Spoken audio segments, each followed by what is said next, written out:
नमस्कार साथियों, आइए जानते हैं भगवान शिव के बारे में। भगवान शिव का स्वरूप सभी देवी देवताओं में सबसे निराला है। उनके तन पर कोई गहने जेवरात नहीं है और न ही उन्हें 56 भोग लगाए जाते हैं। महादेव तो भक्तों के दिलों में राज करते हैं।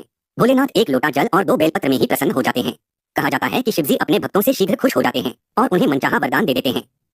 इसी वजह से उन्हें भोला या भोलेनाथ कहा जाता है। उनके गले में सांप लिपटा, सिर पर त्रिनेत्र, हाथों में त्रिशूल डमरू वाहन नंदी और तन पर भस्म लगा हुआ है। शिवजी के इस रूप के पीछे कई वजह छिपी हुई है। इसी में से एक है कि उनके गले में आखिर सांप क्यों लिपटा रहता है। अक्सर लोगों के मन में ये प्रश्न उठते रहते हैं। भगवान शिव द्वारा गले में आभूषण के रूप में जिस नाग को धारण किए हुए हैं, वह कोई आम सांप नहीं है, बल्कि इसके पीछे भी एक पौराणिक कथा छिपी हुई है। आइए जानते हैं कि वह नाग कौन है और शिव जी ने उन्हें अपने गले में क्यों धारण किया हुआ है। तो साथियों, आगे इनसे जुड़े और भी बातें जानने से पहले आप अगर हमारे चैनल में नए हैं तो वीडियो को लाइक करके चैनल को सब्सक्राइब करें। साथ ही बेल आइकन को जरूर दबाएं ताकि आगे भी हमारे वीडियो की नोटिफिकेशन आपको सबसे पहले मिले। तो साथियों, जिस सांप को आप शिव जी के गले में देख रहे हैं, उसका नाम वासुकी है। ऐसा कहा जाता है कि नागराज वासुकी भगवान शिव के बहुत बड़े भक्त थे। नागवंशी लोग शिव के क्षेत्र हिमालय में ही रहते थे। इन सभी से शिव जी को बड़ा लगाव था।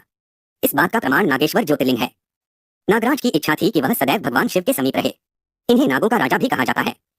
ये वही सांप हैं जिन्होंने समुद्र मंथन के दौरान रस्सी का काम किया। पर्वत पर लपेटकर मथे जाने के कारण वासुकी नाग का पूरा शरीर लहूलुहान हो गया। इसके साथ ही जब समुद्र मंथन के दौरान विष उत्पन्न हुआ तो वासुकी ने भी शिव जी की सहायता के लिए विष का कुछ हिस्सा ग्रहण किया। ये देखकर भगवान शिव उनसे प्रसन्न हुए और उनकी सदैव पास रहने की इच्छा की पूर्ति करते हुए शिव जी ने उन्हें अपने गले में धारण कर लिया। तभी से वासुकी अमर हो गए। शिव जी द्वारा विषैले सांप को अपने गले धारण करना इस बात का संकेत करता है कि अगर दुर्जन भी अच्छे कर्म करें तो ईश्वर उसे स्वीकार करते हैं। ऐसे में व्यक्ति को केवल अच्छे कर्म ही करने चाहिए, चाहे उसका स्वभाव कैसा भी हो।